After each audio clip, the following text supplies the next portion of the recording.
Looking for affordable farm lot ba ang hanap nyo mga buyers? At mayroong napakagandang falls, baka ito na ang hinahanap nyo. Panoorin at tapusin nyo lang po ang aking videos para makita nyo ang buong detalye. Hello mga buyers! Meron nga po pala kami pupuntahan ditong farm lot. Location nga po pala nito ay sa Barangay Liabac, Siniluan, Laguna. Boundary ng Real Quezon. Itong property na to ay nasasakop na Real Quezon. Total lot area nga po pala nito ay 3.2. Itong nakikita nyong daan sa video, ito po yung daanan papunta doon sa property. Pasok na pasok po dito ang 4x4. Mula po sa dulo ng kalsada ay nasa 1.8 kilometers. At nilakad ko po siya na nasa 38 minutes na. Ito nga po palang dinadaanan namin. Ang exit po nito ay Marilake Highway o kilometer 90 na. Ito na nga po pala yung property na 3.2 hectares.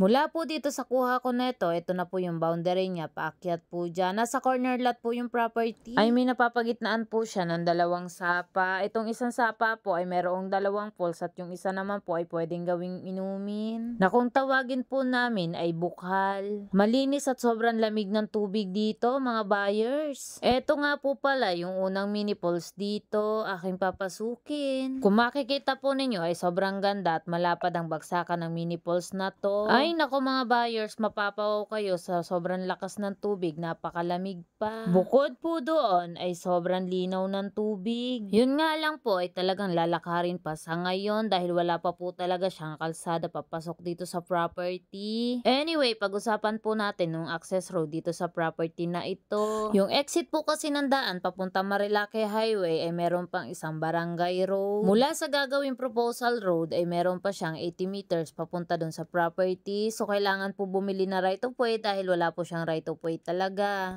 At mula naman po sa gagawing national road o exit pa Marilake Highway hanggang doon sa natutumbok na kung saan pwede kang bumili na right of way ay nasukat ko po na nasa 800 to 900 meters pa po papunta doon. Pag-usapan naman po natin mga buyers yung distance po niya papuntang Marilake Highway at mula po sa Liabac Cemented Road, Palanas Road o Liabac Real Quezon and cement to 3.2 hectares is 1.8 kilometers po ang layo. At Palanas Road to kilometer 90 ay nasa 5.5 kilometers naman po o nilakad ko ng 1 oras and 45 minutes. Mula naman po sa kilometer 90 to 3.2 hectares ay nilakad ko po siya ng nasa 3.49 kilometers. Yes buyers, nilakad ko po yan mula sa Palanas Road hanggang Marilake Highway. Sa mga nagtatanong naman po kung ano itsura ng lupa, ito po ang itsura niya. Slope po yan na nasa 60% and then flat naman po siya na nasa 40%. Mula po sa falls ay pataas na po yung property o paakyat. Ganon din po dito sa bukal. Kung makikita po ninyo, hindi naman po siya gaano kataas. Ayan po, banayad naman po. At sa mga nagtatanong naman po kung ano ang titulo ng lupa, ito po ay CLOA titled, matured na.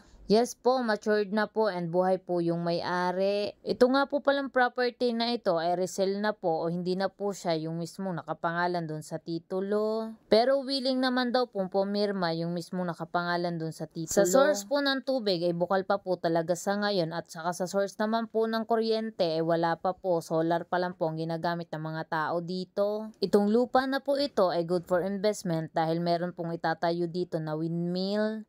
Hindi naman po siya mismo doon sa property pero malapit po sa itatayo talaga ng windmill. Kaya sa mga naghahanap po ng lupa na gustong-gusto talaga ay ganitong itsura, baka ito na po yung hinahanap nyo. Pwede nyo po akong i-message sa aking Facebook account, Mary Ann Mostoles, at para sa ibang details. Pwede nyo rin po akong tawagan, ilalagay ko po yung aking number sa ibaba ng details. Para po sa ibang katanungan, maaari nyo lang po akong tawagan. Ito nga po pala yung other videos ng aking property na pinagbibili dito. Anyway, hindi po ako yung mismong may-ari nito. Ako lang po ay isang ahente dito. Uulitin ko lang po para sa mga buyers na nagtatanong ay hindi pa po pasok ang sasakyan dito sa ngayon. Tulad po ng sinabi ko sa aking unang video, ito po ay lalakarin pa na nasa 38 minutes o 1.8 kilometers. Pero kung kayo po ay merong 4x4, lalakarin na lang po natin ito na nasa 15 minutes na lang po.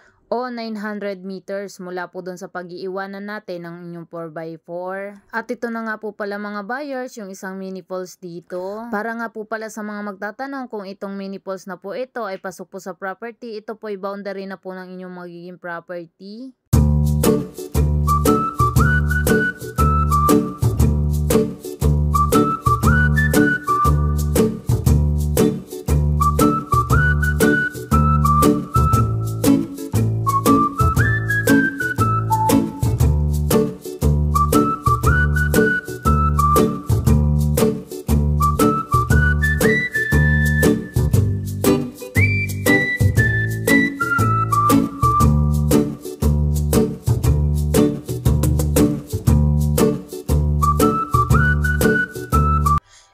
naman po pala yung daan papunta dun sa kilometer 90 o Marilaki Highway. Kung makikita po ninyo dito ay talaga maganda na po ang daan at pasok na po ang 4x4. Mula po dun sa property ay nasa 3.5 kilometers na lang po papuntang Marilaki Highway. Kitang-kita nyo naman po na ang ganda na ng kalsada dito.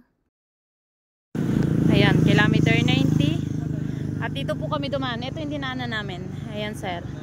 Tapos yung arc, nandun po sa dulo. Sobrang daming tao ngayon. Lakad namin, 1.4 km. Yan. 5.5 kilometers po. 1 hour and 44 minutes namin nilakad. 8,483 steps. Ayan po. 389 kcal.